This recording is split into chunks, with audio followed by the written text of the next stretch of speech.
आज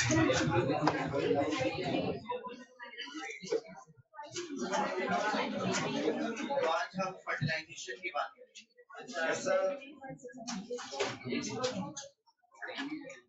मेरे को भी आता है।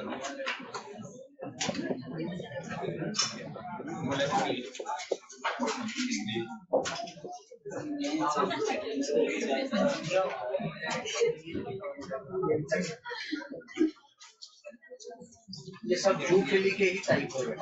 जूफिली के अंदर ये सारे एंटोमोफिली जूफिली ये सारी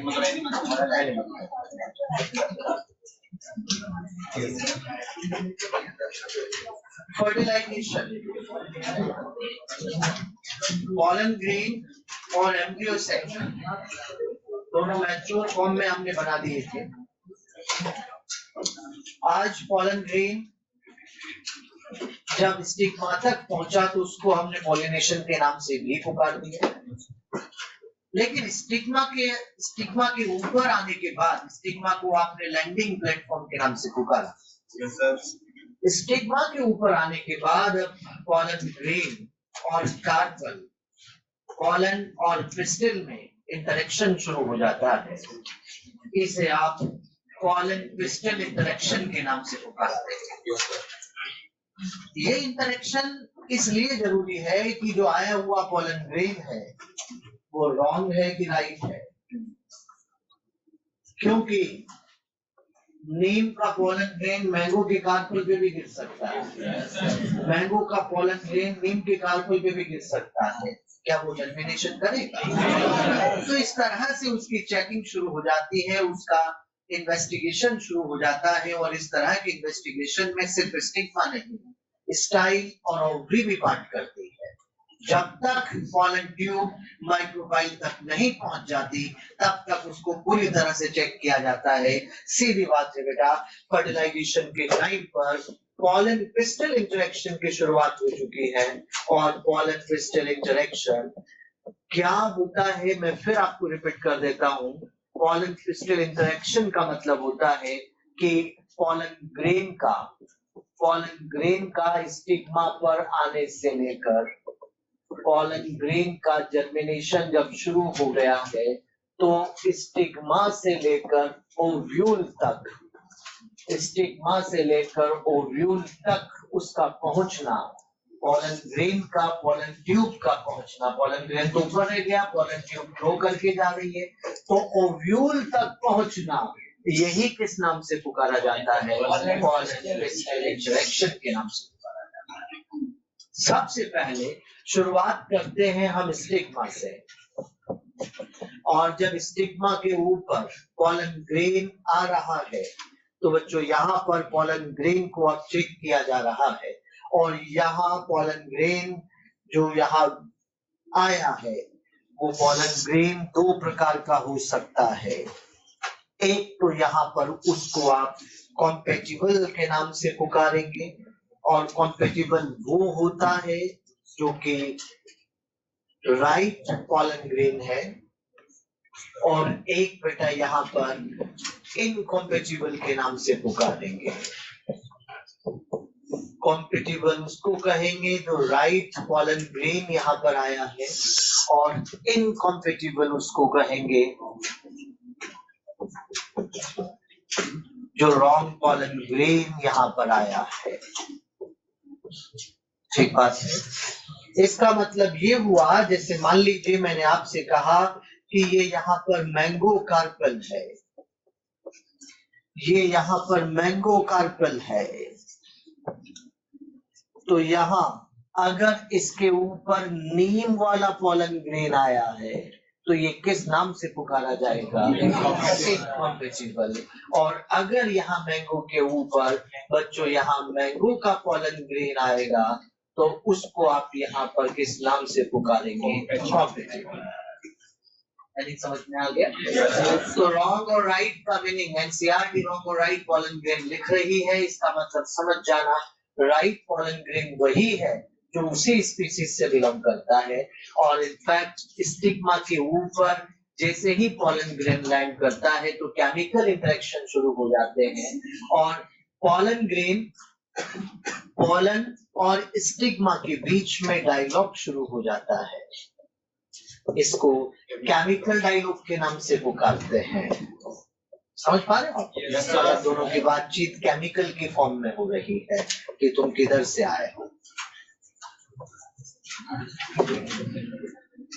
आ रही बात समझ? yes, तो जब राइट केमिकल्स वहां पर होंगे तो उसी की ग्रोथ हो सकती है, और अगर रॉन्ग केमिकल्स वहां पर है तो फिर उसकी ग्रोथ नहीं हो सकती। मैंने पहले भी आपसे कहा था कि यहाँ पर आजकल साइंटिस्ट इस प्रयास में लगे हुए हैं कि उन केमिकल्स को, उन जीन्स को सर्च करें जो इसकी ग्रोथ को यहाँ पर रोक रहा है। यहाँ मैंगो के ऊपर नीम के पॉलन ग्रेन की ग्रोथ को रोक रहा है। उन जीन्स को, उन केमिकल्स को सर्च करें और उन केमिकल्स को निकाल के यहाँ से बाहर करें। तो क्या यहाँ पर नीम का पॉलन ग्रेन भी आपको ग्रो करता हुआ दिख जाएगा? अगर हम वो जीन हटा दें, वो डायलॉग वहां से बंद कर दे जो केमिकल डायलॉग हो रहा है, तो नीम का पॉलन ग्रेन भी आपको यहाँ पर मिल जाएगा, और फिर जो मैंगो तैयार होंगे उनमें हल्का नीम का स्वाद भी आपको आएगा। तो जिन लोगों को डायबिटीज है कि ये लीजिए भाई नीम वाला मैंगो, शुगर फ्री मैंगो, तो यहाँ पर करेले का स्वाद भी आ सकता है। इस प्रकार से बेटा यहाँ ये स्टिग्मा के ऊपर हुआ सारा कार्यक्रम है। अब राइट पॉलन ग्रेन की ग्रोथ शुरू हो चुकी है और पॉलन ट्यूब डेवलप हो रही है। पॉलन ट्यूब की बेसिस पर मैं यही बता देता हूं आपको, पॉलन ट्यूब की बेसिस पर अगर हम देखें तो पॉलन ट्यूब सिंगल अगर डेवलप हो रही है तो उसे मोनोसाइफोनस कंडीशन के नाम से पुकारा जाता है।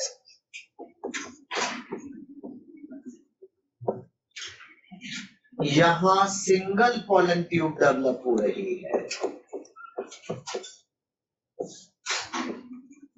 साइफन ट्यूब को कहा जाता है बेटा, तो मोनोसाइफोनस सिंगल पॉलन ट्यूब। लेकिन अगर यहाँ पर एक ही पॉलन ग्रेन से एक से ज्यादा पॉलन ट्यूब डेवलप हो जाती है तो उसे पॉलीसाइफोनस कंडीशन के नाम से पुकारा जाता है।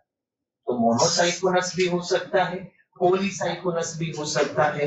पॉलीसाइफोनस यहाँ पर अगर हम देखें तो मालवेसी फैमिली में आपको देखने को मिलेगा। मालवेसी, कुकुरबिटेसी, ऐसी फैमिली के अंदर ये देखने को मिलता है। तो बच्चों पॉलीसाइफोनस कंडीशन अगर हुई तो जर्मपोर 3 होते हैं। Yes sir. ट्राइकॉल्वेट कहा तो मैंने पॉलन तीनों आराम से, तीनों जर्मपोर से पॉलन ट्यूब वहां से अराइज हो रही है, लेकिन वही फंक्शनल होती है जिसमें मैलिगेमेट होते हैं। भले ही एक से ज्यादा पॉलन ट्यूब वहां पर अराइज हो जाए, लेकिन फंक्शनल वही होगा जिसमें एक से ज्यादा, जिसमें मैलिगेमेट होते हैं, एक से ज्यादा पॉलन ट्यूब अराइज हो सकती है। तो बेटा दो कंडीशन यहाँ पर हो सकती है, मोनोसाइफोनस भी हो सकता है और पॉलीसाइफोनस कंडीशन भी यहाँ पर हो सकती है। तो ये मामला तो हुआ स्टिग्मा के ऊपर जब पॉलन ग्रेन आया। अब वो स्टाइल में जा रहा है, अब वो ओवरी में जा रहा है। आगे की बातें और करेंगे हम। ये चेप लिया क्या? शेती कुत्ता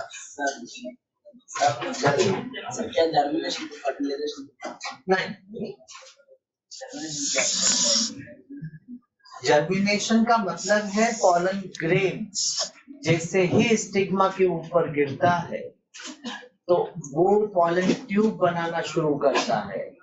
पॉलन ट्यूब का बनना जर्मिनेशन ऑफ पॉलन ग्रेन कहलाता है। समझ रहे हैं? और ये यहाँ से ये जो पॉलन ट्यूब है ये कहाँ तक पहुंचेगी? ओव्यूल तक। तो स्टिग्मा से लेकर ओव्यूल तक जो उसका जर्मिनेशन हुआ उसे पूरी तरह से चेकआउट किया जाएगा और उस इंटरेक्शन को किस नाम से पुकारेंगे? Pollen interaction. अब आगे बात समझ में? तीन जंप हुए तो तीन ही निकलेंगे। जैसे अगर 60 डिग्री पे हुई वो मतलब जंप हो, मतलब एक इसके तो सर तो फ्री पे स्टिग्मा पे लैंड करेगा, मतलब एक ही एंड टच में होगा ना, तो सर एक ही निकलेगी ना। दूसरे काय के लिए निकलेगी? ये स्टिग्मा है। अब आप ये कहना चाह रहे हो कि एक पोलन ट्यूब इधर, एक पोलन ट्यूब इधर, एक पोलन ट्यूब इधर, हाँ तो निकलने दो, कीमोट्रॉपिक मूवमेंट हो रही है, ये भी घूम जाएगी, ये भी घूम जाएगी, लेकिन इनमें से डेवलप वही करेगी जिसके अंदर मेल गैमेट है। कीमोट्रॉपिक मूवमेंट है भाई। सच में इस एरिया में सर ऊपर आ रहे थे फ्लावर, तो सर वो केमिकल्स की वजह से तो नहीं, उनकी डेंसिटी कम है।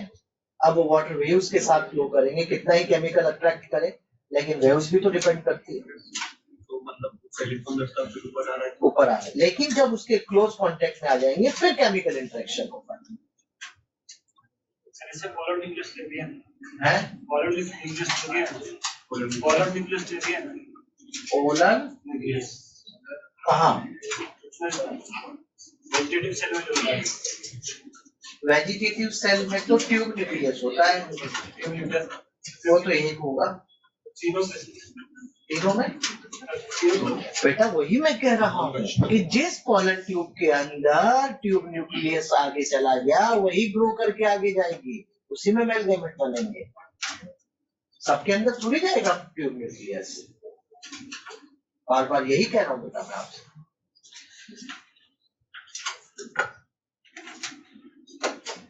ठीक है साहब, आगे बढ़े। Yes sir.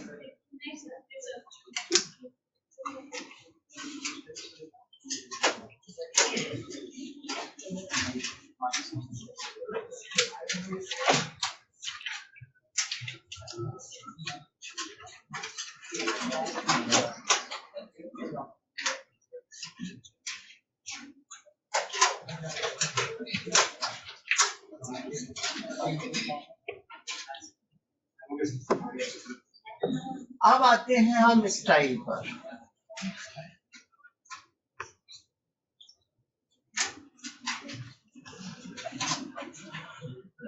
और स्टाइल में बच्चों ध्यान रखना,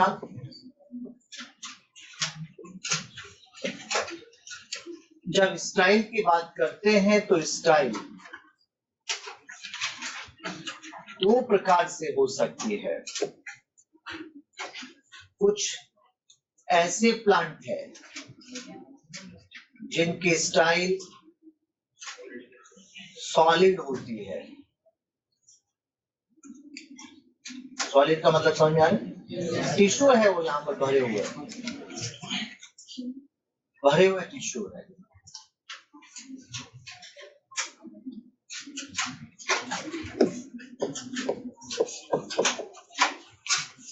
और कुछ ऐसे प्लांट है जिनकी स्टाइल होलो होती है। मैंने एक समझ में आ रहा है? पॉलन ग्रेन जब आता है तो वो पॉलन ट्यूब बनाता है, और पॉलन ट्यूब सेक्रेटरी और एब्जॉर्प्टिव दोनों नेचर की होती है।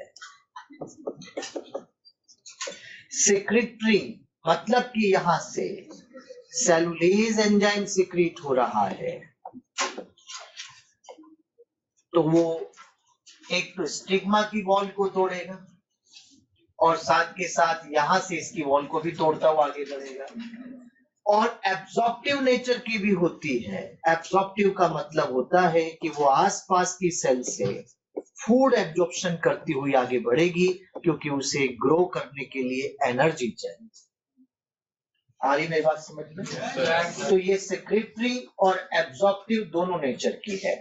जहां स्टाइल होलो होती है वहां पर स्टाइल के ऊपर स्पेशल सेल्स होती हैं जिनको आप ग्लैंडुलर सेल के नाम से पुकारते हैं। ये ग्लैंडुलर सेल्स बेटा यहाँ पर फूड सिक्रीशन का काम कर रही है, न्यूट्रिशन सिक्रीशन का काम कर रही है, और इसको कौन एब्जॉर्ब करता हुआ आगे बढ़ रहा है? कौन? राइट। तो हम स्टाइल से भी आगे बढ़ गए हैं। हमने स्टिग्मा पे क्या किया सबको क्लियर है, स्टाइल पे क्या हुआ सबको क्लियर है। यहाँ for growth of pollen tube, for growth of pollen tube,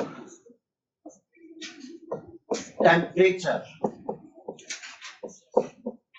25 degree centigrade plus minus 5 कर दीजिए आगे 5 डिग्री मतलब 20 से 30 मान लीजिए। अच्छा टेम्परेचर इसकी ग्रोथ के लिए हमें चाहिए। यहां पर इसकी ग्रोथ के लिए बोरॉन चाहिए, यहां पर इनएसिटॉल शुगर चाहिए। अरे अगर ऐसा है तो बच्चों यहां पर आप ये समझ जाइए कि इसकी ग्रोथ के लिए बोरॉन चाहिए या बोरॉन, ब्रोमीन नहीं। बीआर क्या होता है? आप बोरॉन लिखो, बोरॉन। यहाँ पर शुगर चाहिए, बोरॉन चाहिए, ये यहाँ पर इसकी ग्रोथ के लिए इसकी ग्रोथ को बढ़ाते हैं, इसकी ग्रोथ को प्रमोट करते हैं। और बच्चों यहाँ पर टेम्परेचर मैंने लिख दिया जो 25 degree centigrade plus minus 5 degree यहाँ पर होगा, मतलब 20 से 30 डिग्री की टेम्परेचर इसको चाहिए। अब हम आगे बढ़ते हुए ओव्यूल मतलब कि ओवरी में पहुंच गए, वहां ओव्यूल है। अब ओव्यूल के अंदर नेक्स्ट पेज पे आता हूं, अभी वापस इधर आ जाएंगे। ओव्यूल के अंदर जब आप पहुंच रहे हैं तो उस टाइम पर यहां पर बच्चों ध्यान दीजिए, ये रहा ओव्यूल।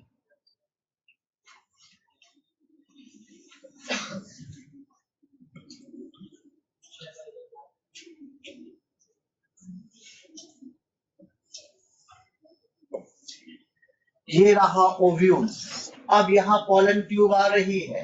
पॉलन ट्यूब जब आएगी तो पॉलन ट्यूब की एंट्री ओव्यूल के अंदर मोस्ट ऑफ केस में माइक्रोपाइल से होती है। और अगर माइक्रोपाइल से पॉलन ट्यूब जा रही है, माइक्रोपाइल से अगर पॉलन ट्यूब अंदर की तरफ जाती है तो उसे पोरोगेमी कहा जाता है। यहाँ कुछ ऐसे प्लांट भी होते हैं जिनके अंदर पॉलन ट्यूब आती है और पॉलन ट्यूब आकर चला जाए से अंदर घुस जाती है, लेकिन फाइनली उसको जाना तो इधर ही है।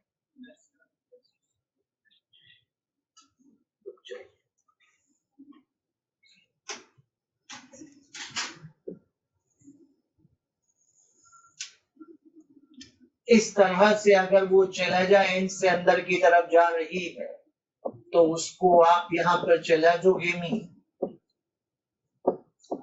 ये बेसल पार्ट है तो बेसोगेमी के नाम से भी पुकारा जाता है। लेकिन कुछ प्लांट ऐसे हैं जिसमें पॉलन ट्यूब या तो फ्यूनिकल से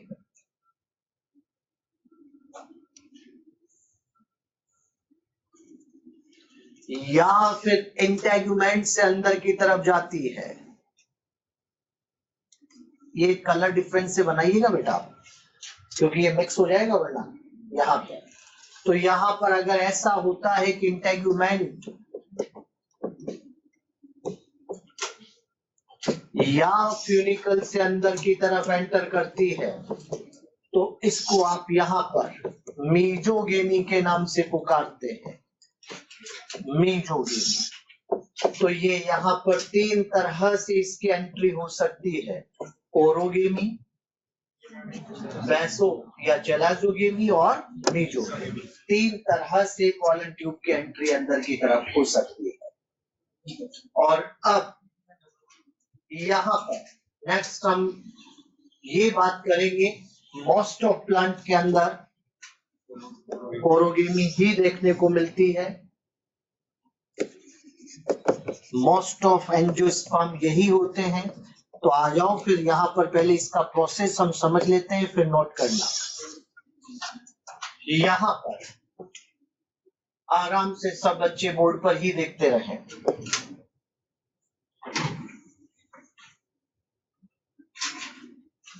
ये रहा यहाँ ओव्यूल।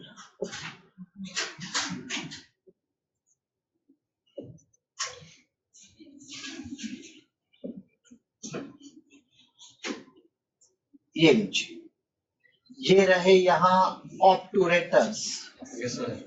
ऑब्टूरेटस पॉलन ग्रेन स्टिग्मा पे आ चुका है और यहाँ से ग्रो करती हुई पॉलन ट्यूब आगे की तरफ बढ़ रही है। पोलन ट्यूब को मैंने कहा कि स्टाइल में भी चेक किया गया है, स्टिग्मा पे और स्टाइल पे चेक किया, और ओवरी में ऑब्टूरेटर्स जो केमिकल सिक्रीट कर रहे हैं उससे ये आगे की तरफ बढ़ती जाती है। ऑब्टूरेटर्स जो केमिकल सिक्रीट कर रहे हैं उससे ये आगे की तरफ यहाँ पर आई, और ऑब्टूरेटर ने इसको धकेल के किसकी तरफ मोड़ दिया है, माइक्रोफाइलाइट की तरफ। यहाँ तक की बात सबको क्लियर? ध्यान देना बेटा, जब पोलन ट्यूब आगे की तरफ बढ़ती जाती है तो पोलन ट्यूब के अंदर सबसे आगे की तरफ यहाँ ट्यूब न्यूक्लियस होता है। TN लिख दो। पीछे की तरफ दो मेल गैमेट्स होते हैं, यहाँ पर ये मेल गैमेट, यहाँ पर ये मेल गैमेट। जैसे जैसे पोलन ट्यूब की ग्रोथ होती जाती है पीछे की तरफ कैलोस के बैंड बनते चले जाते हैं, मतलब पीछे वाला एरिया प्लग होता हुआ चला जाता है। इनको आप यहाँ कैलोस बैंड के नाम से पुकारेंगे। कैलोस बैंड यहाँ पर बन रहा है, यहाँ ऑब्टूरेटर ने उसको टुवर्ड्स माइक्रोपाइल मोड़ दिया है। सिनर्जिक केमिकल सिक्रीट कर रही है, एक सिनर्जिक वहां पर बहुत अधिक केमिकल सिक्रेट करती है और उसके रेस्पॉन्स में मूवमेंट कीमोट्रॉपिक मूवमेंट हो रही है। जैसे ही ये यहाँ पर इसके टिप पर पहुंचती है तो यहाँ जो सिनर्जिक सबसे ज्यादा केमिकल सिक्रेट कर रही थी वहां से वो डीजनरेट हो जाएगी और पोलन ट्यूब उसके अंदर मूवमेंट कर जाएगी। एक रास्ता बनेगा सिनर्जिक के डीजनरेट होने से, और उस रास्ते से पोलन ट्यूब कहाँ चली गई, अंदर की तरफ चली गई। सब बच्चों को मेरी बात समझ में आ रही है? जैसे ही पोलन ट्यूब अंदर की तरफ एंट्री करती है बच्चों, यहाँ पर एक बात यहाँ ध्यान दे लेना, जो मामला ऐसा था कि यहाँ पर ट्यूब न्यूक्लियस आगे और मेल गैमेट पीछे थे, ये रिवर्स हो जाता है उसी टाइम पर। और उस टाइम पर रिवर्स ये हुआ कि मेल गैमेट कहाँ चले जाएंगे, क्योंकि ट्यूब न्यूक्लियस का काम खत्म हो चुका है। ट्यूब न्यूक्लियस का यही काम था कि वो उसको फाइनली कहाँ तक पहुंचा दे, माइक्रोफाइलाइट तक पहुंचा दे, और अब उसका काम खत्म हो गया है। और यहाँ पर अब ये मामला रिवर्स हो चुका है, मेल गैमेट आगे की तरफ चले गए हैं और ट्यूब न्यूक्लियस पीछे की तरफ आ गया है। बच्चों जैसे ही ये अंदर की तरफ मूव करती है ओव्यूल में, वहां के वाटर को एब्जॉर्ब करना शुरू कर देती है, और जब वाटर एब्जॉर्ब होगा तो पोलन ट्यूब का आगे वाला एरिया स्वेलन हो जाता है। अगर कैलोस बैंड नहीं बनते तो क्या अपर पार्ट स्वेलन हो पाता? अरे पानी जो अंदर आया था वो पीछे चला जाता। तो पोलन ट्यूब को लगातार प्लग करते हुए आगे की तरफ बढ़ते हैं और आगे ही उनको रोका रखते हैं कि वो मेल गैमेट और ट्यूब न्यूक्लियस आगे ही रहे। और यहाँ पर अब ये यहाँ पर मेल गैमेट और ट्यूब न्यूक्लियस है और पोलन ट्यूब यहाँ से ब्रस्ट हो जाती है और ये सब चीजें यहाँ से निकलकर एम्ब्रियो सेक के अंदर आ रहा है। जैसे ही एम्ब्रियो सेक के अंदर पहुंचेंगे ट्यूब न्यूक्लियस भी डीजनरेट हो जाएगा। सिनर्जिड क्या हो गई थी? Degenerate. Synergid and tube nucleus दोनों के डीजनरेट होने से अगर हम वहां पर माइक्रोस्कोपिक व्यू देखते हैं तो दो काले काले स्पॉट नजर आते हैं, और ये डीजनरेट होने पर, इन दोनों के डीजनरेट होने पर वो स्पॉट जो हमें नजर आते हैं उनको आप किस नाम से पुकारते हो? एक्स बॉडीज के नाम से पुकारते हो। तो दो एक्स बॉडीज आपको नजर आ रही है, किस किस की? सिनर्जिक की और ट्यूब न्यूक्लियस। तो अब तक की ये कहानी सब बच्चों को क्लियर हुई? अब यहाँ पर मेल गैमेट अंदर की तरफ पहुंच चुके हैं, दोनों मेल गैमेट अंदर की तरफ जा चुके हैं। यहाँ बच्चों अब आप समझ जाइए कि जब दोनों मेल गैमेट अंदर की तरफ पहुंच जाएंगे तो अब एम्ब्रियो सेक की बातें मैं शुरू कर रहा हूँ। एम्ब्रियो सेक में ये क्या है? एग सेल यहाँ पर है, यहाँ पर ये क्या है? एंटीपोडल सेल यहाँ पर है।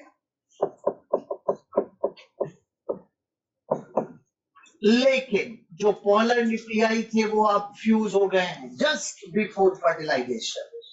ये यहाँ पर फ्यूज हो जाते हैं और इसको अब आप यहाँ पर किस नाम से पुकारोगे? सेकेंडरी न्यूक्लियस के नाम से पुकारेंगे। ठीक है, जो दो मेल गैमेट अंदर की तरफ आ रहे हैं, दो मेल गैमेट अंदर की तरफ आ रहे हैं, एक मेल गैमेट किसके साथ फ्यूज होगा? एक्स सेल के साथ फ्यूज होगा। मेल गैमेट का इसके साथ फ्यूज होना क्या कहलाता है? सिंगेमी कहलाता है। और जो दूसरा मेल गैमेट है वो इसके साथ यहाँ पर सेकेंडरी न्यूक्लियस के साथ फ्यूज हो रहा है, और सेकेंडरी न्यूक्लियस के साथ फ्यूज होगा तो इसे आप ट्रिपल फ्यूजन के नाम से पुकारेंगे। ट्रिपल फ्यूजन कहेंगे क्योंकि बेटा ये यहाँ पर कितने न्यूक्लियस है? दो न्यूक्लियस थे, एक न्यूक्लियस ये रहा, तीन न्यूक्लियस का फ्यूजन क्या कहलाता है? ट्रिपल फ्यूजन कहलाता है। तो सिंगेमी हो रहा है, ट्रिपल फ्यूजन हो रहा है, और एंटीकोडल सेल भी डीजनरेट हो जाती हैं, ये भी न्यूट्रिशन दे रही है। राइट बेटा? तो दो चीजें देखने को आपको मिलेगी यहां पर। पहला सिंगेमी, सिंगेमी जो एक तरह का ट्रू फर्टिलाइजेशन है, जो एक तरह का जनरेटिव फर्टिलाइजेशन है या जनरेटिव फ्यूजन है, इसे आप एम्फीमिक्सिस के नाम से भी पुकारते हैं।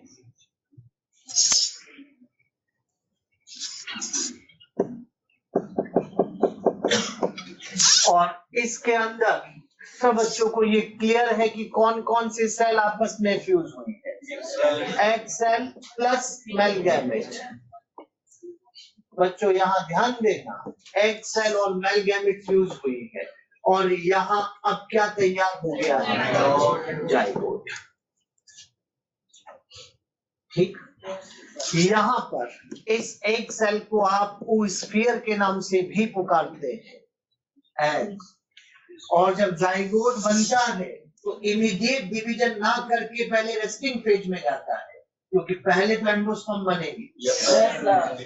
तो ये जो जाइगोट बनता है इसे यहाँ oospore के नाम से पुकारते हैं। स्पोर मतलब कि ये अपने ऊपर लेयर बना के रेस्टिंग फेज में जा रहा है, इसलिए तो इसको स्पोर कह रहे हैं। तो oosphere मेल गैमेट से फ्यूज होकर oospore बना रहा है। यहाँ ट्रिपल फ्यूजन, और जो ट्रिपल फ्यूजन हो रहा है उसे आप यहाँ पर वेजिटेटिव फ्यूजन के नाम से भी पुकारेंगे। ये वेजिटेटिव फ्यूजन भी हो रहा है, और इसके अंदर यहाँ पर बच्चों आप देख सकते हैं कि यहाँ सेकेंडरी न्यूक्लियस, प्लॉइडी बोलो, जुवैन, और दूसरा मेल गैमेट इसके साथ आके फ्यूज कर गया है, प्लॉइडी बोलो। और यहाँ पर अब PEN इन PEC, इधर ध्यान दो, बोर्ड पे ध्यान दो, बोर्ड पे ध्यान दो। ये वाली जो सेल हमारे पास थी इसको मैंने सेंट्रल सेल कहा था। सेंट्रल सेल थी, और यही सेंट्रल सेल बेटा यहाँ पर, ये सेंट्रल सेल यहाँ पर अब किस नाम से पुकारी जाएगी? PEC, primary endosperm cell. और ये जो यहाँ पर न्यूक्लियस बना है वो क्या कहलाता है? PEN, primary endosperm nucleus. तो मैंने वहां क्या लिखा, समझ में आ रहा है? PEN इन PEC। ठीक बात है भाई। PEC का मतलब क्या होता है? Primary endosperm cell. अच्छा, PEN का मतलब क्या होता है बच्चों? Primary endosperm nucleus. दोनों बातें सबको क्लियर है? अब यहाँ पर आप देख सकते हैं कि 2 बार फर्टिलाइजेशन हो रहा है, और इस तरह के फर्टिलाइजेशन को आप डबल फर्टिलाइजेशन के नाम से पुकारते हैं। डबल फर्टिलाइजेशन है, यही है, बस यही है जो इसको और कहीं नहीं मिलेगा। यूनिक कैरेक्टर है एंजियोस्पर्म का डबल फर्टिलाइजेशन, और कहीं नहीं है बेटा, ये ध्यान रखना। कहीं भी डबल फर्टिलाइजेशन नहीं होगा प्लांटी किंगडम में, एंजियोस्पर्म का यूनिक कैरेक्टर माना जाता है, ये ध्यान रखेंगे। यहां साइंटिस्ट का नाम अगर लिखो तो सिनगिमी स्ट्रॉसबर्गर नाम के साइंटिस्ट ने डिस्कवर किया था, और डबल फर्टिलाइजेशन नवास्टिन ने डिस्कवर किया था, लीलियम फर्टिलेरिया प्लांट, और वो वहां पर मोनोट्रापा प्लांट के अंदर किया गया था। इतना डिटेल एनसीईआरटी दे नहीं रही, तो चलो कोई बात नहीं, यही छठो जी यही थी। यहाँ आप देखिए, यहाँ अब आप देख सकते हैं कि जो एम्ब्रियो सेक है, उस एम्ब्रियो सेक में ये क्या तैयार हो गया है, जाइगोट, ठीक बात है। और ये क्या तैयार हो गया है, पेन, PEN। जाइगोट पहले डिवाइड होगा कि पेन? जाइगोट रेस्टिंग फेज में जाएगा, क्योंकि जब जाइगोट डेवलप करेगा तो एम्ब्रियो बनाएगा, तो उसको न्यूट्रिशन चाहिए, न्यूट्रिशन तो एंडोस्पर्म ही देगी, तो पहले खाना बना लेते हैं, फिर इसका डेवलपमेंट करेंगे। अगर ऐसा है तो यहाँ पर ये किस कंडीशन में रेस्टिंग, तो इसको क्या कहोगे, तो फिर अभी यहाँ पर PEC में PEN का डेवलपमेंट शुरू करते हैं, मतलब कि एंडोस्पर्म फॉर्मेशन की बातें हैं। यहाँ तक पहले चेप लो, फिर एंडोस्पर्म बना लेते हैं। ये हो गया था, ये तो हो गया। राज बेटा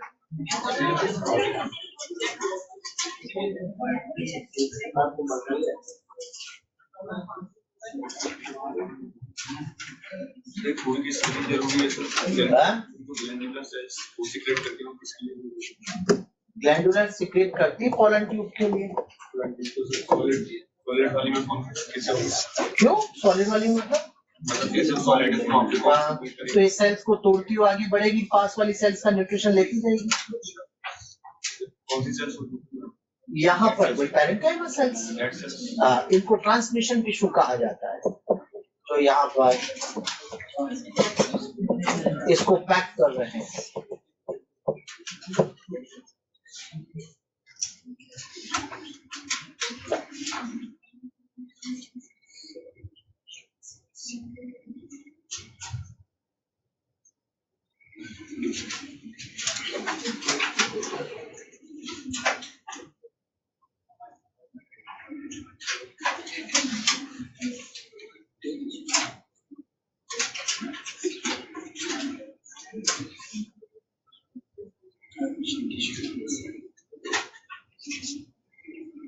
सर इसको सॉलिड ट्रांसमिशन टिश्यू, हाँ बेटा।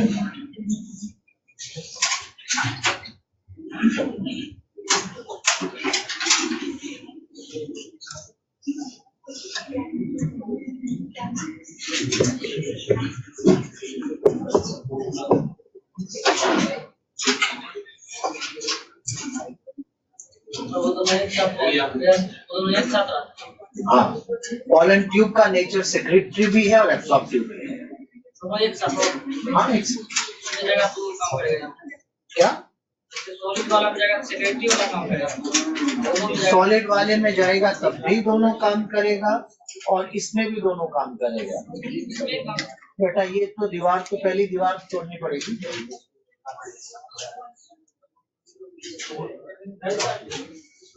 आगे बढ़ते में चलो।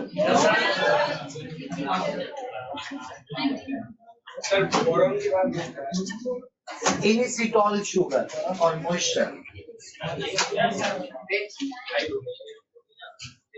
आप शुगर का नाम मतलब केवल शुगर लिख लो, मॉइस्चर लिख लो तो भी चलेगा। पता पलट दो।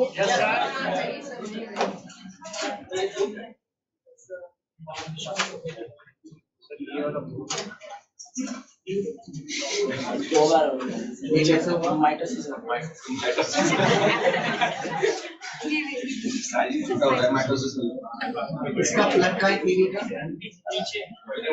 टीवी से थोड़ी हो रहा होगा, कैमरे से हो रहा होगा। उधर वाली टीवी का कैमरा तो सही चल रहा है।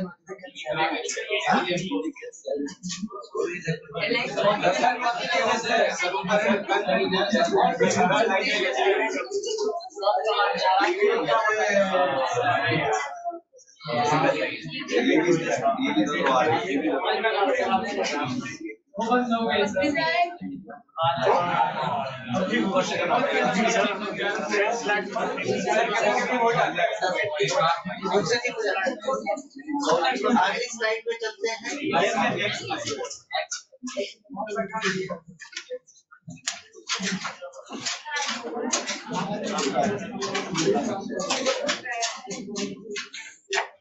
इसके रिमोट से होगा यार। सर ये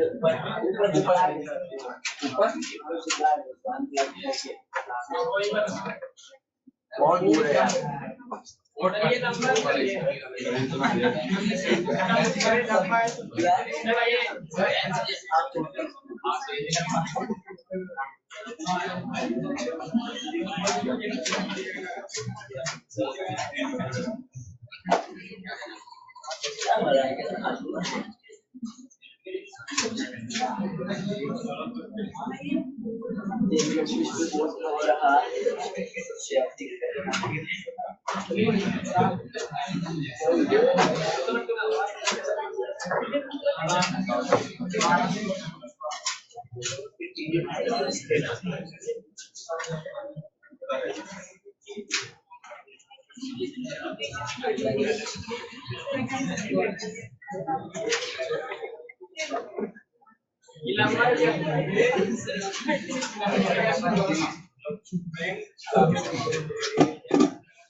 अगले पत्ते पे चल रहे हैं।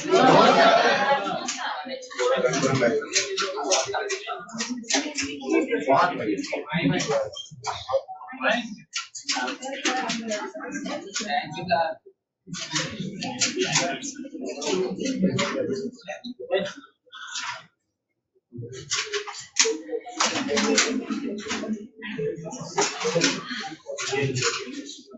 ओरोगेमी, बेसोगेमी और बीजोगेमी।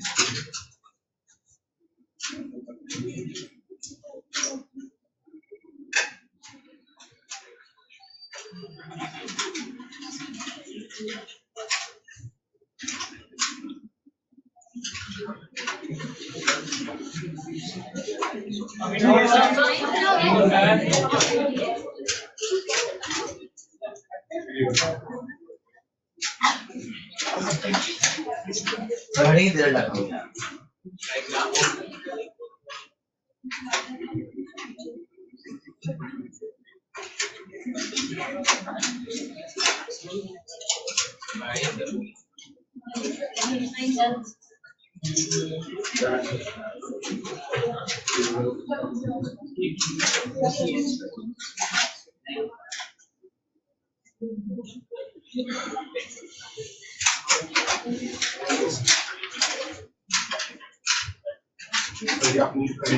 गर्ल्स आगे वाली रो में ही बैठेंगी और उधर पीछे आके ना बैठे, यही बैठे।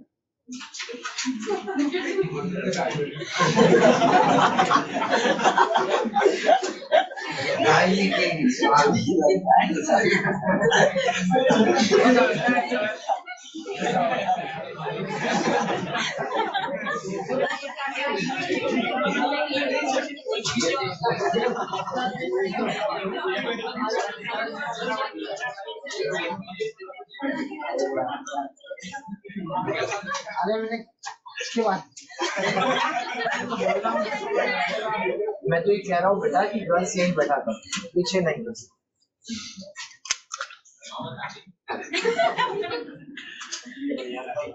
ठीक है ना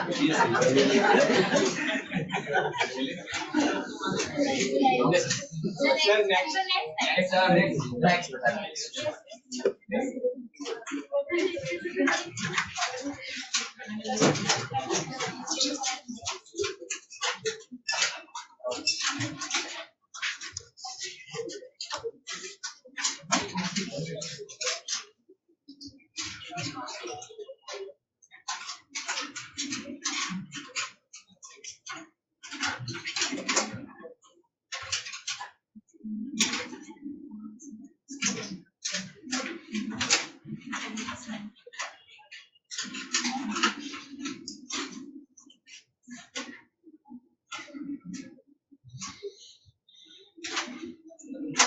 चलिए थोड़ा स्टोरी वाला बता दो ड्राइंग कैसे हुई क्या मैडम कैसे हुई मॉइस्चर एब्जॉर्ब करती है अंदर से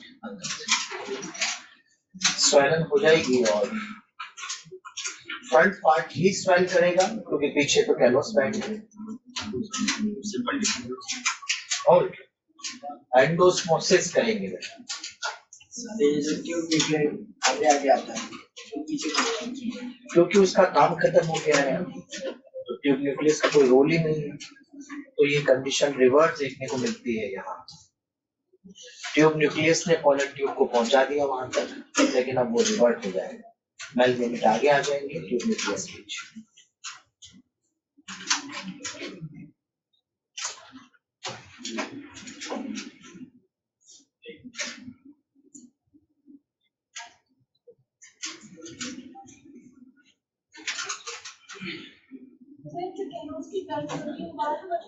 साथ साथ साथ साथ जैसे जैसे पोलन ट्यूब आगे ग्रो करती जाती है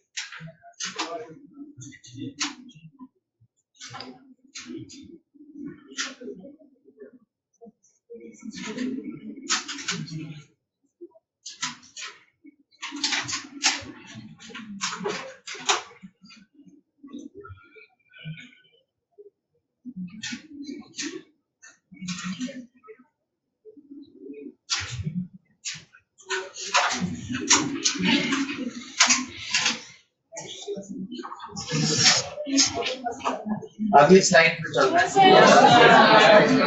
कहना पड़ता है बेटा स्पीड बढ़ जाती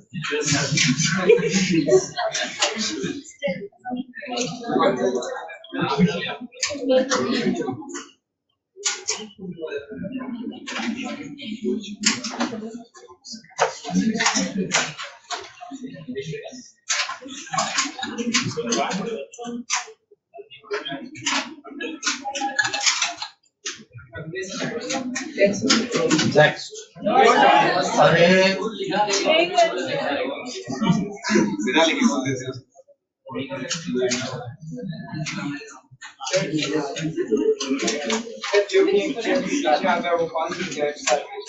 वो कौन सी ऐसा कुछ नहीं है वो वही पोजीशन में बैठेगा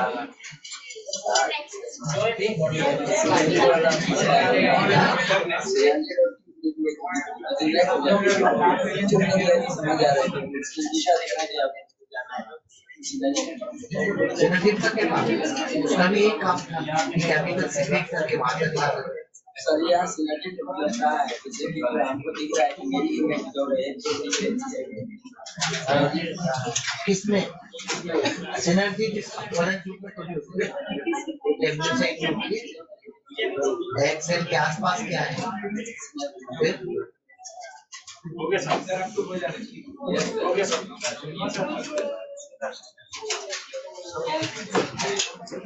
न्यूक्लियस तो दोनों के मतलब टेक्नोलॉजी यूज करेंगे मतलब दोनों के बोलो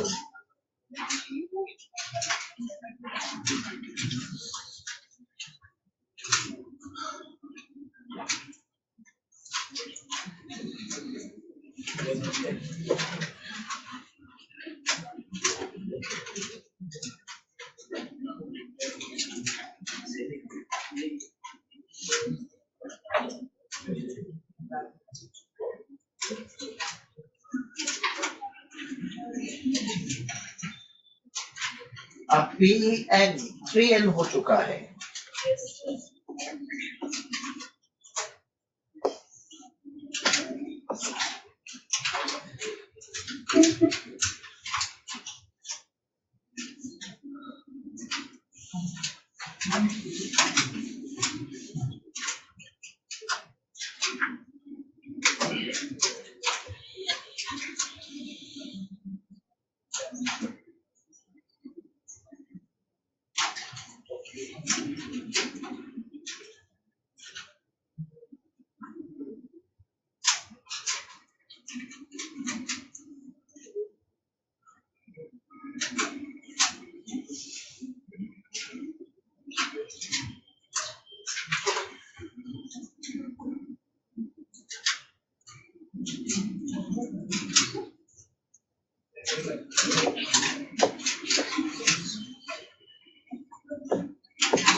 हाँ एम्फीमिक्सिस, दो शब्द आते एपोमिक्सिस और एम्फीमिक्सिस। एपो का मतलब विदाउट होता है और एम्फी का मतलब फ्यूजन।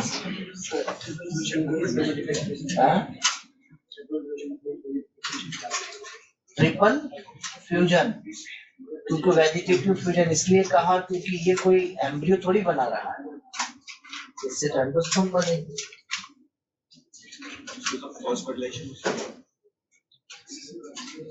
अब पोस्ट फर्टिलाइजेशन डेवलपमेंट चलेंगे।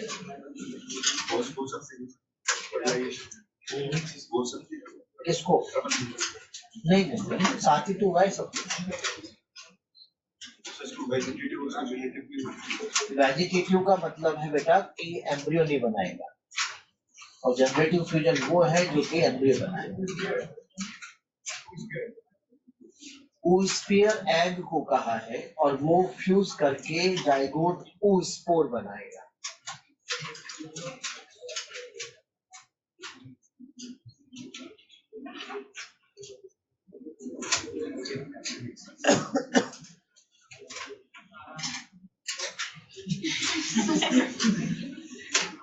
अब एंडोस्पर्म डेवलपमेंट हो रहा है। जाइगोट रेस्टिंग फेज में है, पहले PEN डिवाइड होगा।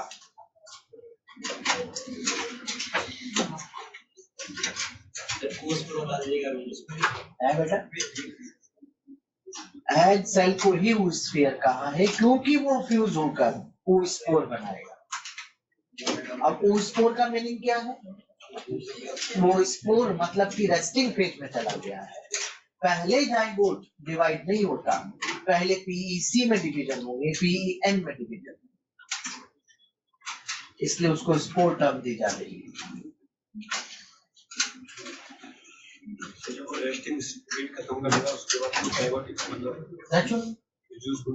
तो एम्ब्रियो बनने लग जाएगा।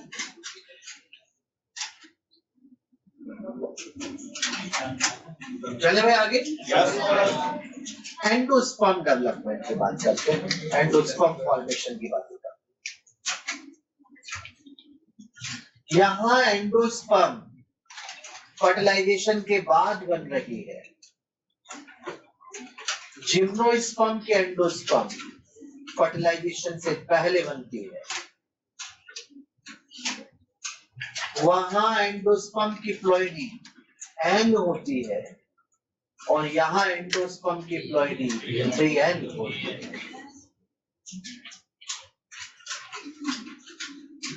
जिम्नोस्पर्म में, ये आप खुद से लिखे ना भाई साइड में, एंडोस्पर्म फॉर्मेशन नोट लगा के लिख लो। In gymnosperm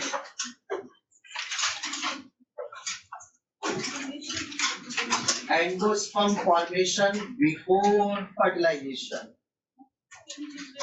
In gymnosperm, endosperm formation before fertilization. Endosperm formation और डेश लगा के लिखो before fertilization. In angiosperm, endosperm formation dash लगाओ after fertilization. In angiosperm, endosperm formation after fertilization. अब बेटा यहाँ एंडोस्पर्म जब जिम्नो में लिख रहे थे तो एंडोस्पर्म की प्लॉइडी क्या लिखोगे? एन, और एंजियो में क्या होगी? एन। ये ध्यान रखना, बहुत इंपॉर्टेंट पॉइंट।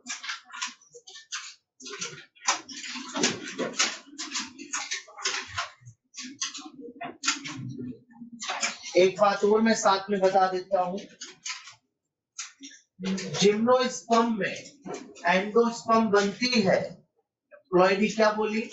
एन, और वही एंडोस्पर्म की कुछ सेल, उसी एंडोस्पर्म की कुछ सेल आर्किगोनिया बनाती है, फीमेल गैमेट बनाती है। तो वो हैप्लॉइड जो गैमेट बनाता है गैमेटोफाइट कहलाता है। और नहीं समझ पा रहे? एंडोस्पर्म बन गई, उसी एंडोस्पर्म किसमें?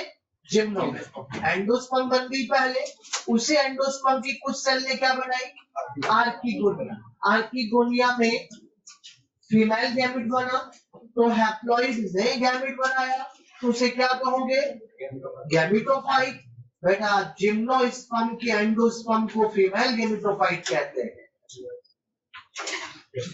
जिम्नोस्पर्म की एंडोस्पर्म क्या कहलाती है? फीमेल। वो फीमेल गैमेटोफाइट है क्योंकि हैप्लॉइड है और हैप्लॉइड गैमेट बना रहा है, तो हैप्लॉइड एन जो गैमेट बना है गैमेटोफाइट, 2n जो स्पोर बना है स्पोरोफाइट। पता है? तो अगर आपको ऐसा सुनने में मिले, ऐसा लिखा हुआ मिले, ऐसा पढ़ने में मिले कि जिम्नोस्पर्म में फीमेल गैमेटोफाइट एंडोस्पर्म है, तो कोई दिक्कत नहीं। ये जब आप जिम्नोस्पर्म पढ़ेंगे तो वहां अपने आप आ जाएगा। आ जाइए, तो आप चलते हैं, हम हमारे एंजियोस्पर्म पे पहले चर्चा करते हैं और यहाँ एंडोस्पर्म डेवलपमेंट या एंडोस्पर्म फॉर्मेशन की बातें करते हैं।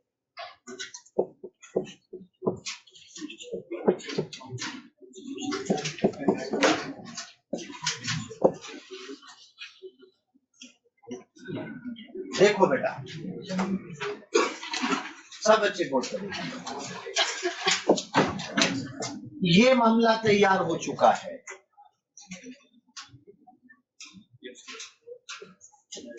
ये मामला तैयार हो चुका है। ये कौन है? जायगोट को किस नाम से पुकारा? एक एक पे ध्यान देना। और ये क्या है? और ये क्या है? इसमें तो किसी को कोई कंफ्यूजन नहीं है। पहले डिवीजन जायगोट में होंगे कि पीईएन में? अब उसके डिवीजन की बेसिस पर एंडोस्पर्म 3 तरह की बनती है, न्यूक्लियर, सेलुलर और हैलोबियल। Yes sir. कब न्यूक्लियर, कब सेलुलर, कब हैलोबियल, मैं बताता हूँ, ध्यान दीजिए। अगर यहाँ पर इस पीईएन में वहां से एरो लगाया है, अगर यहाँ पर FND हो रहा है, बोले तो फ्री न्यूक्लियर डिवीजन, और जब फ्री न्यूक्लियर डिवीजन होगा तो यहाँ पर क्या 2 न्यूक्लियस बन जाएंगे? फिर यहाँ पर FND हो रहा है।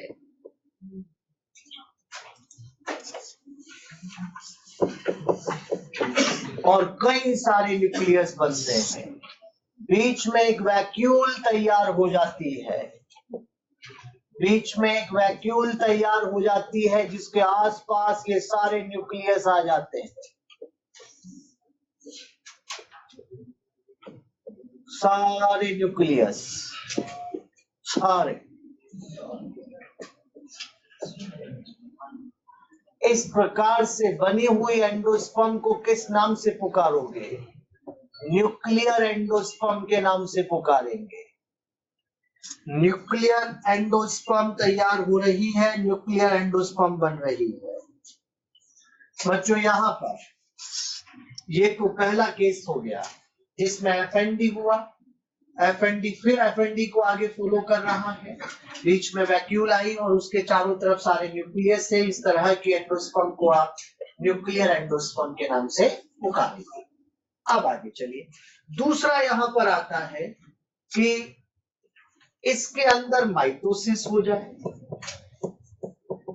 और जब यहां माइटोसिस होगा तो उस केस में 2 सेल तैयार हो जाएगी, 2 सेल बन रही है। और अब आगे मैनी माइटोसिस, और मैनी माइटोसिस से बेटा यहां पर आप बच्चे देख पाएंगे कि यहां कई सारी सेल्स बन जाएंगी।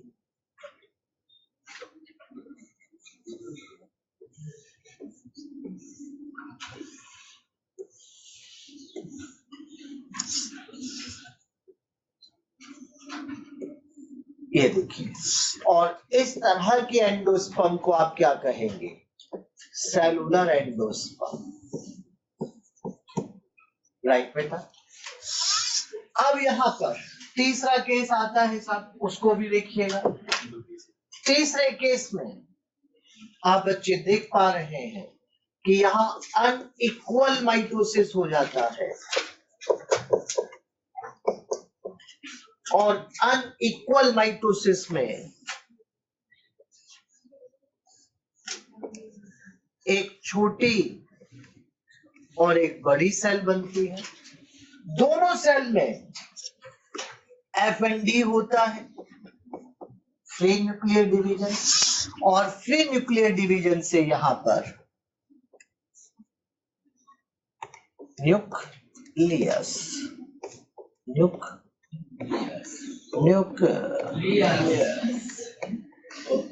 ये मोनोकोट्स का एक ऑर्डर है, हेलोबियल्स, उसके अंदर देखने में मिला था, इसलिए इसको हेलोबियल एंडोस्पर्म के नाम से पुकारते हैं। और हेलोबियल एंडोस्पर्म एक तरह से देखा जाए तो दोनों ही मोड है, माइटोसिस भी हो रहा है और FND भी हो रहा है, दोनों को फॉलो कर रहा है। तो यहाँ पर तीनों एंडोस्पर्म सब बच्चों को बात क्लियर है, लेकिन चाहे न्यूक्लियर, चाहे सेलुलर, चाहे हेलोबियल, एट लास्ट सबके सब एट लास्ट सेलुलर एंडोस्पर्म ही बनाती है।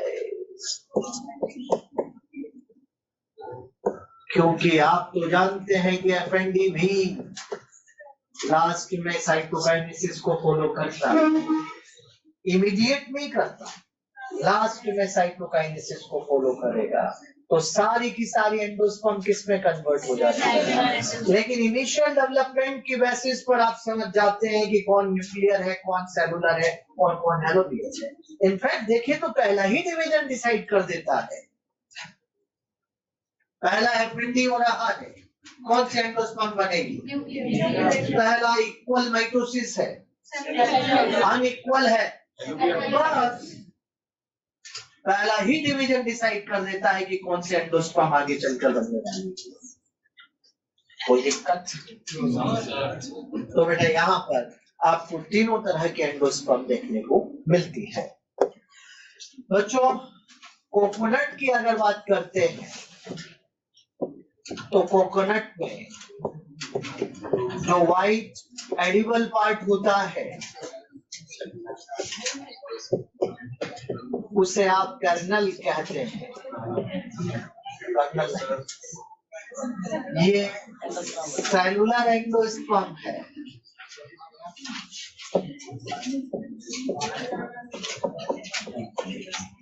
और यहाँ पर जो लिक्विड पार्ट होता है जिसको आप कोकोनट वाटर के नाम से पुकारते हैं, नारियल पानी, ये यहाँ पर न्यूक्लियर एंडोस्पर्म होता है।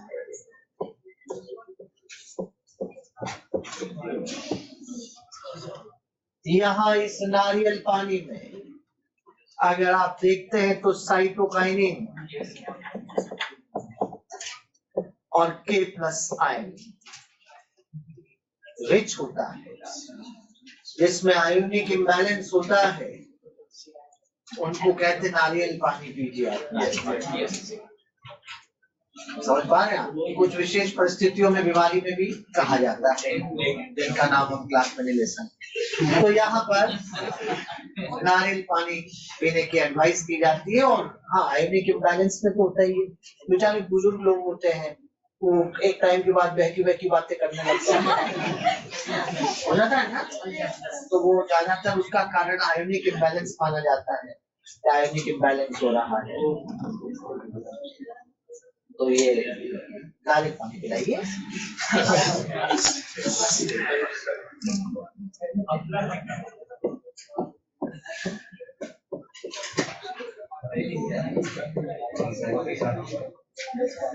मॉजिक एंडोस्पर्म टोमेटो और मेज में देखने को मिलते हैं। मॉजिक का मतलब है बीच बीच में कुछ अलग अलग स्पॉट।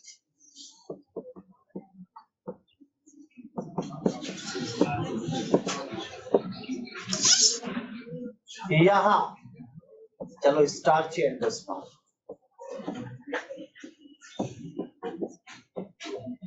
व्हीट और राइस में। रूमिनेट, रूमिनेट का मतलब है रफ, खुरदरी। बीटल नट में मिलती है, सुपारी।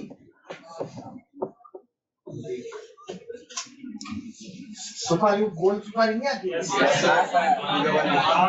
अब वहाँ तो पान वाले के पास तो टुकड़े होते छोटे, गोल सुपारी आती है। उसको तोड़िए आप, वहाँ पर अंदर रख देखता है ना।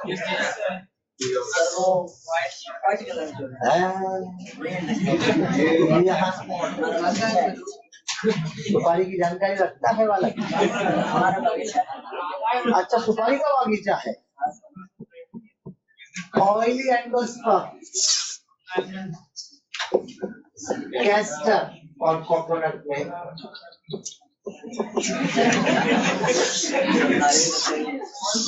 तो ये कुछ ऐसे एग्जाम्पल है बेटा।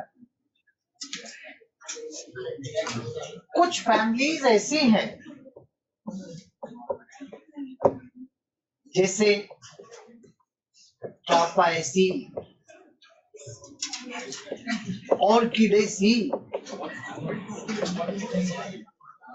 पोडोस्टमेसी। इसमें से एक याद रखना है आपको, ऑर्किडेसी। यहाँ एंडोस्पर्म एब्सेंट है बेटा। और पता है एंडोस्पर्म क्यों एब्सेंट है? ट्रिपल फ्यूजन ही नहीं होता।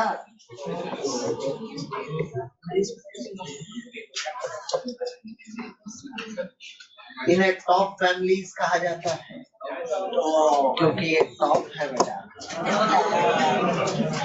ट्राफाएसी, ऑर्किडेसी और गायकी टॉप है, ट्रिपल फ्यूजन ही नहीं। तो यहाँ पर आप ये समझ जाइए बेटा। आगे चलकर मैं एक्सेप्शन में ऑर्किड का नाम लिखूंगा। ऑर्किड मोनोकॉट है। मोनोकोट्स में एंडोस्पर्म होती है लेकिन ऑर्किड में नहीं होती। क्यों नहीं होती? समझ पा रहे हैं?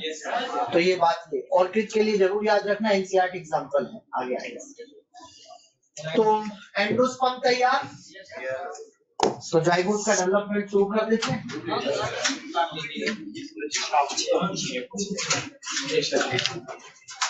अपना स्लो चल रहा है।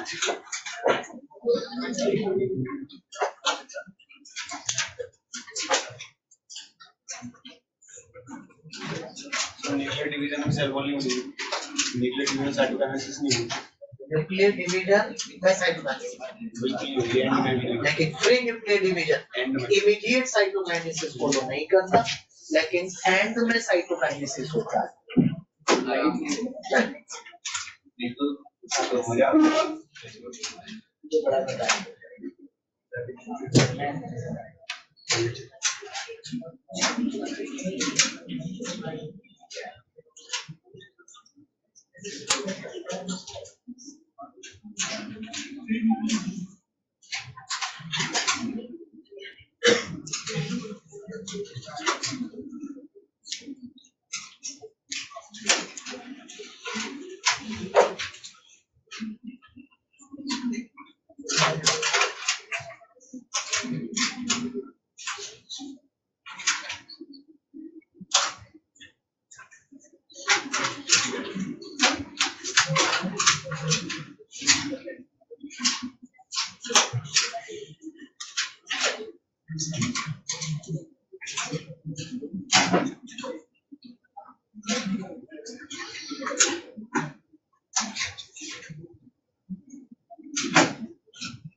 धोखे लाया वो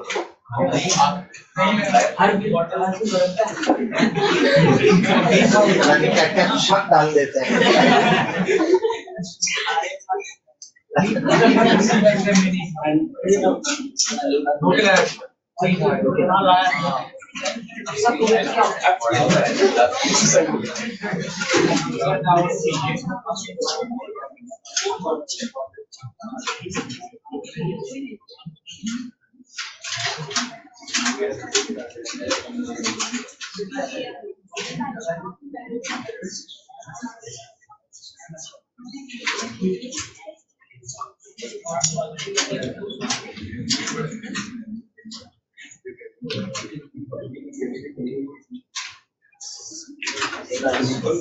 अभी नारियल पानी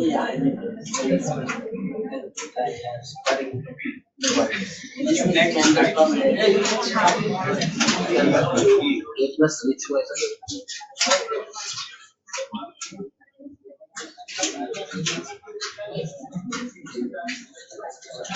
माइटोसिस के साथ दुखी नहीं हो सकती,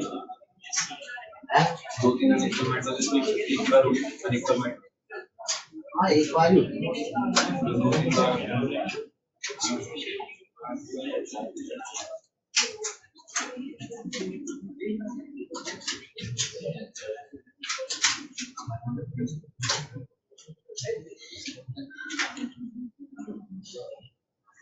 चाहे सेलुलर चाहे न्यूक्लियर चाहे हेलोक्लियर एंड में तो सब सेलुलर ही बचे।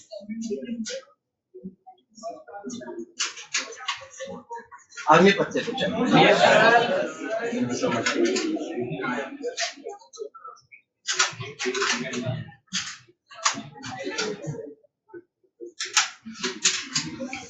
तो अब एंडोस्पर्म बन गई, अब एम्ब्रियो डेवलपमेंट होगा, जो जाइगोट रेस्टिंग फेज में था अब वो डेवलप करेगा।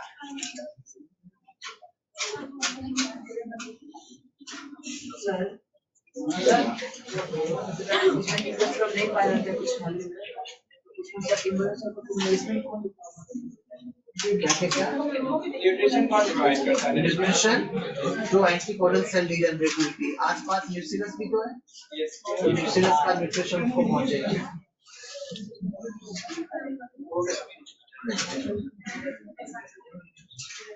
एंटीबॉडी का काम किया था ठीक है, एंटीबॉडी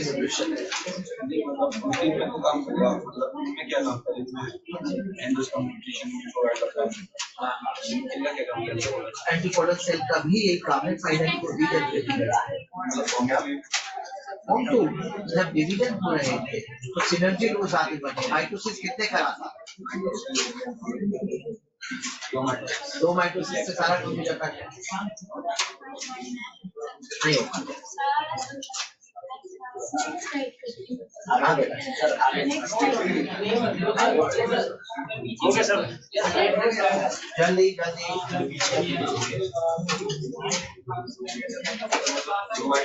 दो माइटोसिस से 4 सेल बनते हैं तो 4 सेल में सिनर्जी और कोलन न्यूक्लियाई 5 सेल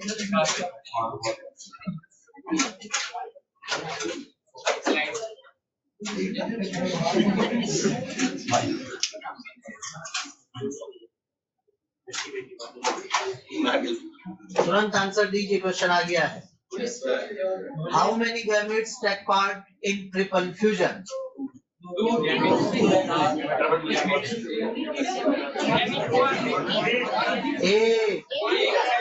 एक तो सेकंड में न्यूक्लियस था और एक ही तो पहले में जाके था। यस सर ये ट्रिपल सुन के कंफ्यूजन आता है।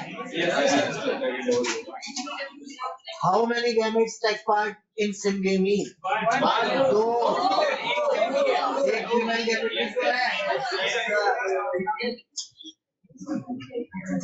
How many nucleus take part in double fertilisation?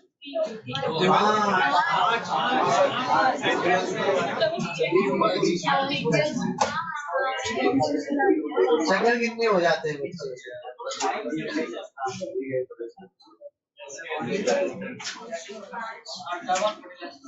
Double fertilisation में तो ट्रिपल फ्यूजन सिंगेमी दोनों आ गया। यस सर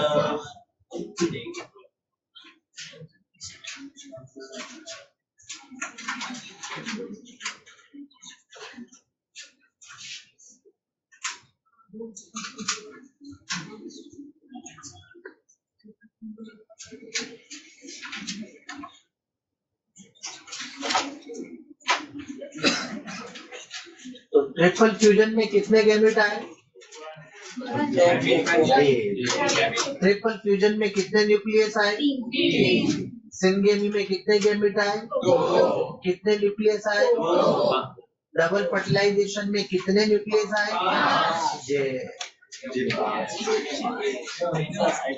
आगे बढ़ते हैं। ओहो, ऐसे तो 2-4 मिनट और निकाले भारी पड़ जाएगा बेटा, तो कैसे कंप्लीट कर पाएंगे?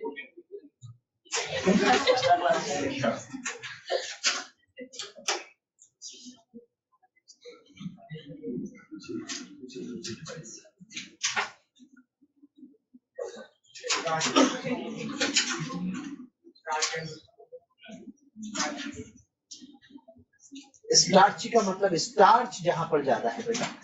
आप गेहूं की रोटी खाते हैं, आप मोटे हो जाते हैं। चावल से चावल का मांड निकाल दिया करो, चावल का पानी।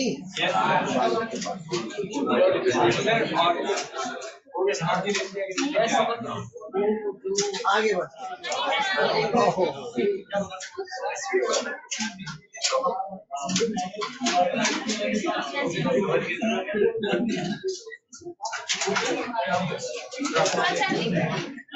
Okay sir yes sir no sir yes sir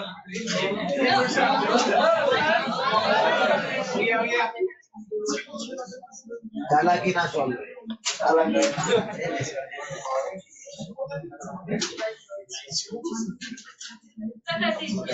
हो गया बेटा? हो गया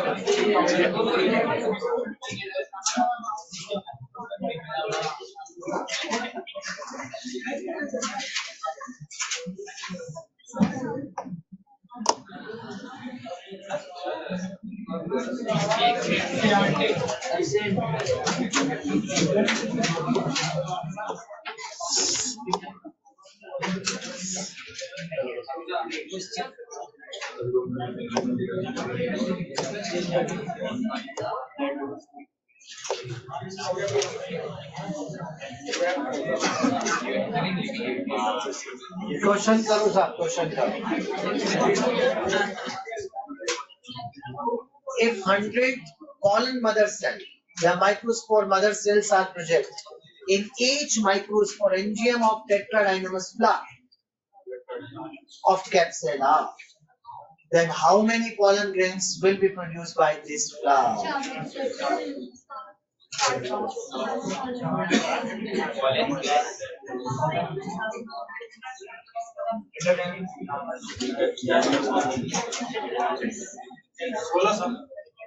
चले करें, सॉल्व करें।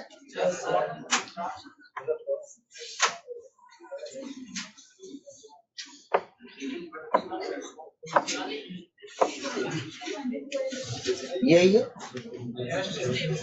हर एक के अंदर each microsporangium में 100 pollen mother cells हैं। pollen mother cell की प्लॉइडी 2 है। इसके अंदर क्या हुआ? मियोसिस, और मियोसिस से टेट्राड बनता है। तो यहाँ पर ये 100 से 400 माइक्रोस्पोर डेवलप हो गए।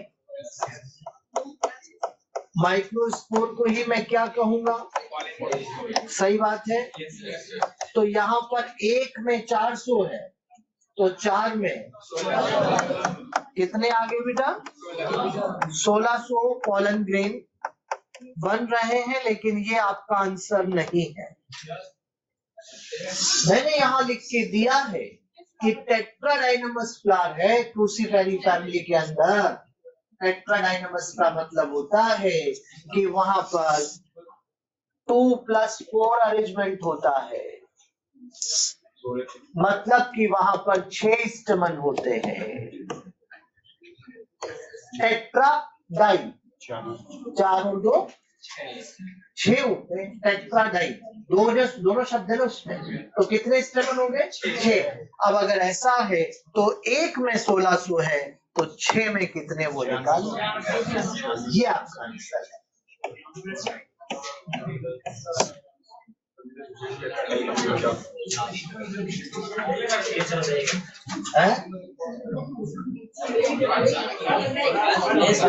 नहीं समझ में आया? क्या कहते?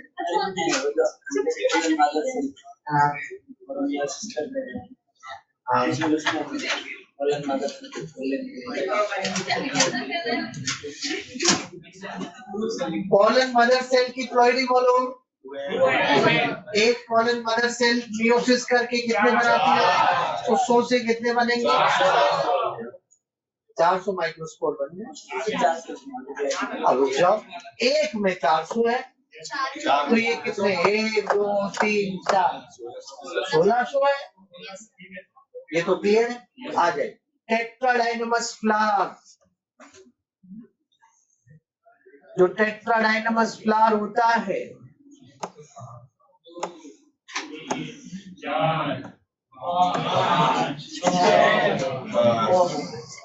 ऐसे स्टेमन लगे रहते हैं,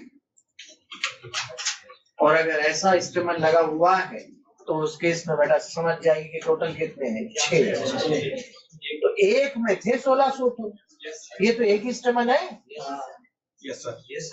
और ये तो एक ही स्टेमन बन रहा है। ये एक लोब, ये दूसरा लोब, और ये फिलामेंट। ये तो एक ही स्टेमन है भाई।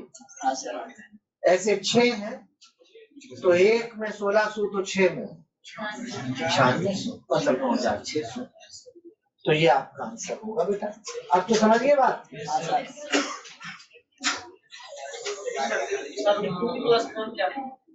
है? क्या लिखा? ये पढ़ो इसको।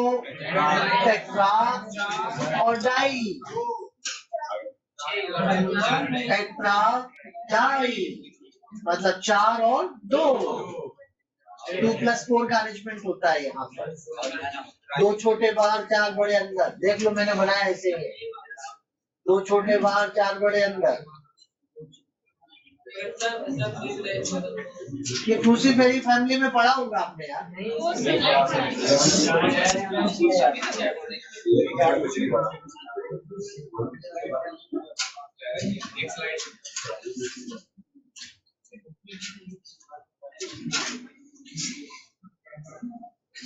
एक और क्वेश्चन करो। ये हो गया। अब इस पे क्या है, खुद करो। इसको भी देख देख के चेक रहे हो। अच्छा, क्वेश्चन लिख रहे हो।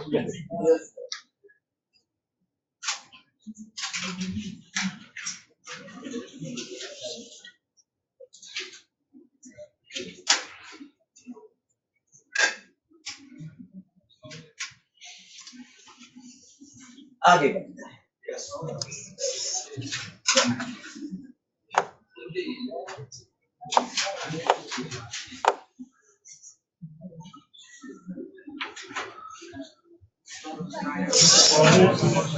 चाइना रोज का तो भी छोड़ो, अभी दिक्कत करेगा आपको।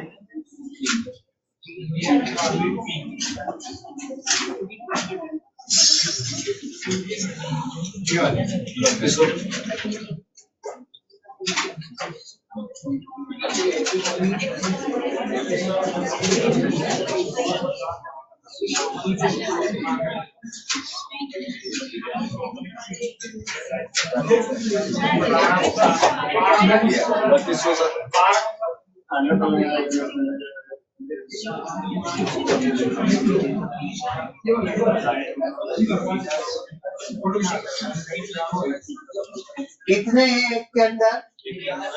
100। वही है।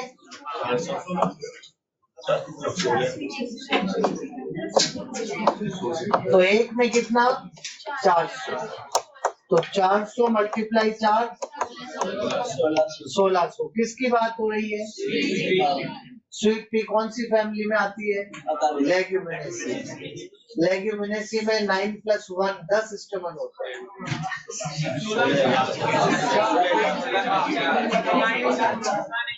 ये कमजोरी है पुरानी मॉर्फोलॉजी वाली।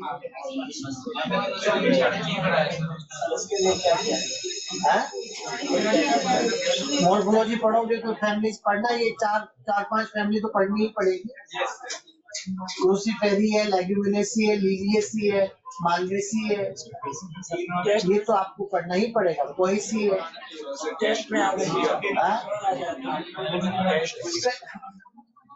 एनसीईआरटी ने एनटीए सिलेबस में यही 5 सेल फैमिली आपके लिए दी है, उसी में से पूछेगा, कहीं नहीं जाएगा वो। अब चाइना रोज का क्वेश्चन है वो अभी वाला, वो मालवेसी फैमिली का है। तो थोड़ा सा ये तो दिमाग लगाना पड़ेगा बेटा यार। इससे ऐसे थोड़ी होता है कि हर चीज का स्कूल फीडिंग हो जाएगा। अपन 11वीं क्लास में थोड़ी बैठे हैं। कोई बात नहीं, अगर आया है तो कोई दिक्कत नहीं। फैमिली की दिक्कत आ रही है ना, पढ़ेंगे उसको भी। ये एटीट्यूड होना चाहिए, और ये तो मुझे आता ही नहीं है, ये कैसे लेके मत बैठो इसको। कोई दिक्कत नहीं, क्लास 5 ही तो है, पढ़ेंगे। राइट बेटा। तो इस प्रकार से आपको ये सॉल्व करना रहेगा। मैंने 10 से मल्टीप्लाई क्यों किया, बात समझ में आ रही है। तो बाकी की चर्चा करेंगे फिर हम अगले एपिसोड में। और भी बहुत सारे क्वेश्चन है, फिर वो लास्ट लेक्चर के लिए मैंने रखे हुए थे वैसे, लेकिन चलो मैंने आज 5-7 मिनट का समय है तो 1-2 क्वेश्चन कर लेंगे। हो गया।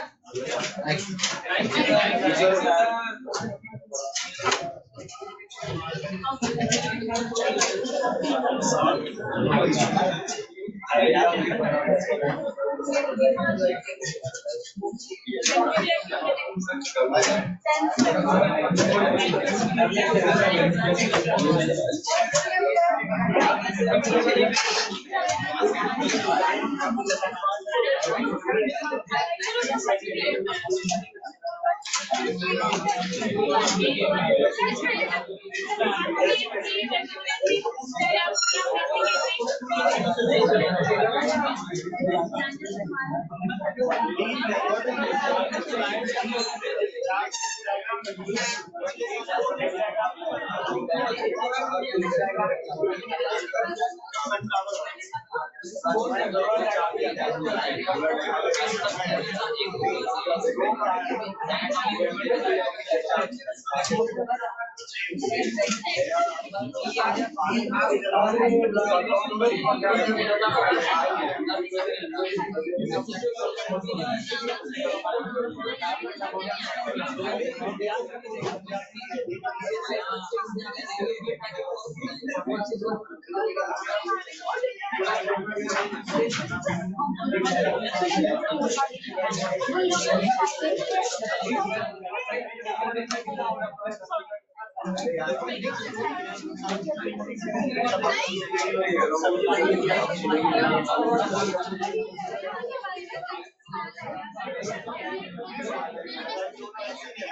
you.